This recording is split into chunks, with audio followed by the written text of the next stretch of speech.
Nihel Benchadli, bienvenue sur la Gazette du Fennec. Alors tu es une athlète algérienne, tu vas participer à ces JO. Ta compétition est terminée, est-ce que tu peux te présenter à nos lecteurs et nous dire un peu ton bilan sur ces Jeux? Bon, cette fois-ci c'est ma première fois que je fais les Jeux. Du coup je pense que c'est honorable. Donc je suis contente parce que j'étais avec les meilleurs athlètes du monde. Et alhamdoulilah, j'ai fait, on peut dire, un bon résultat. Dans l'aviron, hein, c'est bien ça? Oui, en aviron. Skiff poids lourd. Skiff poids lourd. C'est ça. Donc voilà.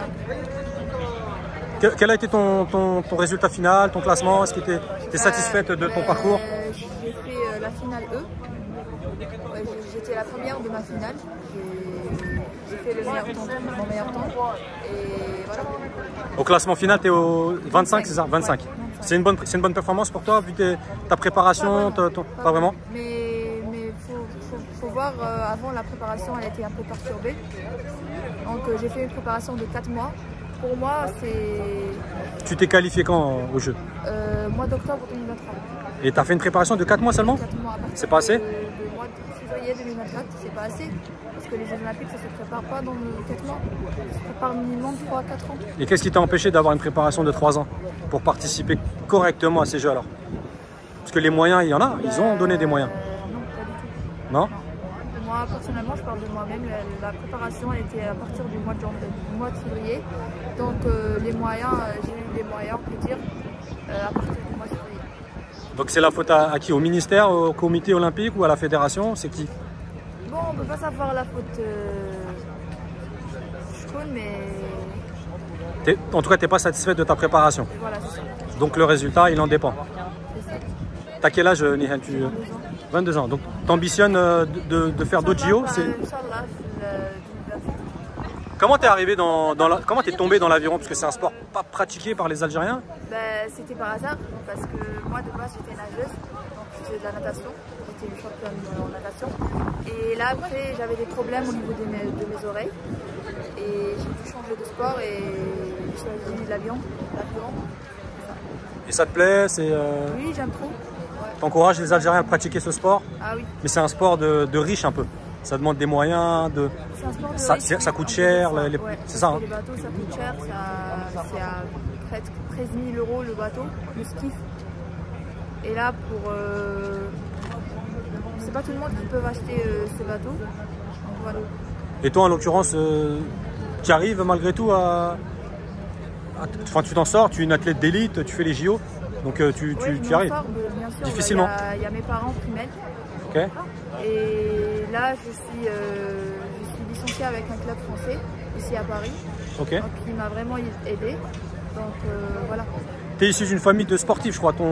Ton papa était entraîneur, c'est ça, au MCO? Entraîneur de football, MCO, ASMO, Wydad Tlemcen, beaucoup d'équipes. Voilà. Et voilà. Ma mère aussi, elle est ancienne handballeuse. J'ai ma petite sœur, elle est championne arabe en natation. Et en natation. J'ai ma grande sœur aussi, elle fait du volleyball. Donc voilà. Machallah, c'est une famille sportive. Un mot sur ces Jeux Olympiques ici à Paris, toi qui es à l'intérieur du village, qui est au sein de la délégation. C'est quoi la magie des JO? La magie des JO, c'est que c'est une compétition historique. C'est pas comme les autres compétitions internationales. Donc tu trouves tous les meilleurs athlètes du monde à côté de toi. Et donc ça, c'est une chose vraiment incroyable. Voilà.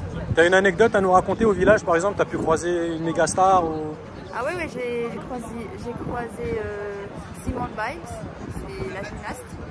J'ai croisé aussi Léon Marchand, Flore Manoudou et beaucoup de champions. Voilà. Qu'est-ce que tu retiendras de cette expérience des Jeux Olympiques? C'est incroyable. Voilà. Et là, on a assisté au combat d'Iman Khelif. L'engouement qu'il y a autour d'elle, qu'est-ce que tu en as pensé? C'était incroyable parce qu'il y avait tous les Algériens qui supportent Iman Khelif. Donc, voilà. Toi, en tant que femme, ça t'a touché tout ce qui lui est arrivé? Tu aurais un message pour elle? Peut-être que tu la connais? Dans la vie, elle est comment? Elle est sympa, elle est cool, elle est bien. Donc, je souhaite tout le meilleur. Et Inch'Allah, elle nous fait rêver, quoi. Tu penses que les Algériens vont décrocher des médailles durant ces Jeux? Ou c'est difficile? Déjà, Imen, elle en a une aujourd'hui. J'espère pour eux. C'est difficile. difficile parce que les Jeux Olympiques, c'est pas vraiment une compétition facile. Hein. Parce que les Jeux Olympiques, c'est de la préparation. C'est de la préparation, mais Inch'Allah, les athlètes sont bien préparés. Donc, j'espère. Un mot de la fin pour conclure cet entretien avec la Gazette du Fennec, Nihel. Voilà, merci beaucoup. Super, merci, bonne continuation.